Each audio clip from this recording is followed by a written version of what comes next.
las marionetas.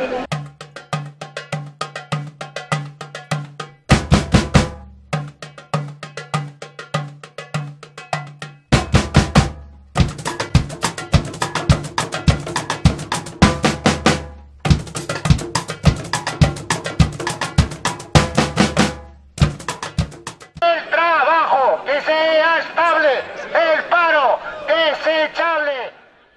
Comisiones Obreras Aragón celebró el 1 de mayo saliendo a las calles de Zaragoza para mostrar su inconformidad ante las agresiones a los derechos sociales y laborales de los trabajadores del país.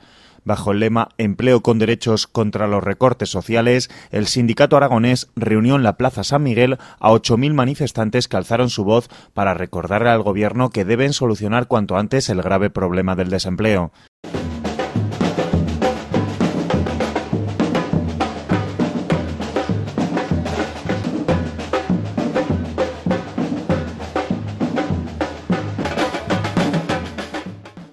Con 115.000 parados en la comunidad autónoma aragonesa y casi 5 millones en el país, el Día Internacional del Trabajador se convirtió en una jornada para mostrar el malestar de una sociedad que ve cómo la situación económica no mejora.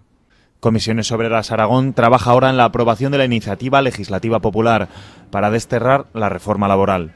A finales del mes de mayo, los dos sindicatos mayoritarios del país presentarán al Congreso de los Diputados la rúbrica de al menos 500.000 ciudadanos contrarios a la actual legislación del mercado laboral.